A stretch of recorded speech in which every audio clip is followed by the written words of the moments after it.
Okay, so for the interview that I did with my interviewees, which were Richard Harlow and Israel Pike from WKZL, I asked them a few different questions, and regarding that to the ASCOP method, um, for attitude, my question that I associate with that would be what are good characteristics of a good seller, and the way that uh, I remember how Richard answered. The first thing he said is you have to have a confidence, and I feel like that's a part of that's the attitude that you have to be a seller.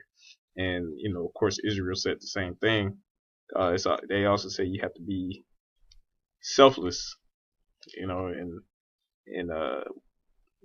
with the conversation that you're making with the person that you're trying to sell to. So you're trying to relate to them in any type of way. So that's that was one thing about their attitude. I also associated that with their emotional intelligence.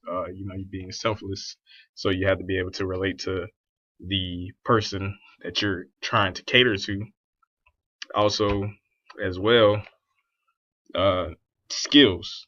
You need that's a skill that I feel like confidence isn't just a thought process or an emotion. It's a skill that you can obtain as well with knowledge. I also associate that question with knowledge and being persistent.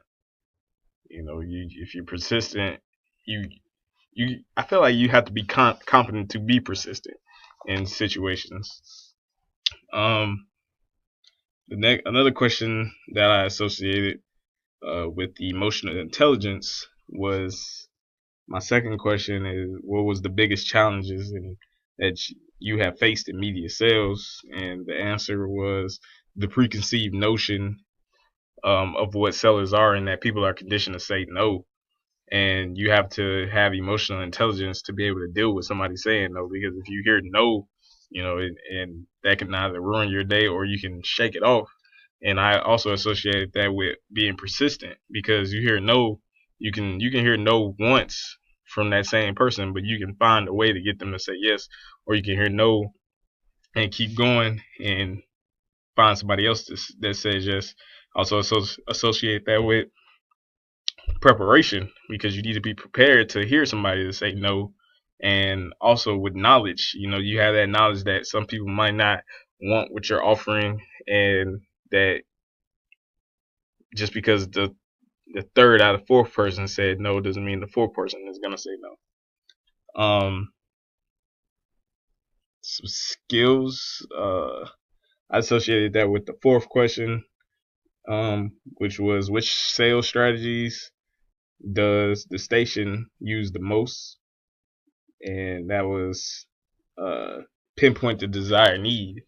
I remember how Richard spoke on like pinpointing exactly what is needed and why they are coming to the station, or what can we offer as a station for you to help you succeed in the area that you are trying to succeed in. So that's a skill to be able to pinpoint that and turn it into something that is profitable. You can also associate that with knowledge and opportunities. If you can pinpoint what exactly somebody needs, then that creates an opportunity for you as a selling point, and you can also uh, turn it into a long lasting business relationship. Uh, and for preparation, I had my seventh question, which was what is your daily routine when you start your workday? And I remember Israel, he said that you want to check with your already established clients. So he checks his emails and just makes sure that everything with the people that they're already servicing is in order before he starts to service somebody else. So that's the preparation aspect of it. And those were, you know, those were what stood out. Those were the questions that stood out to me from the ASCOP method, and how I saw and can take from those guys on what they use and how they associate it with their answers, even if they didn't even know it. That's just how they were trained.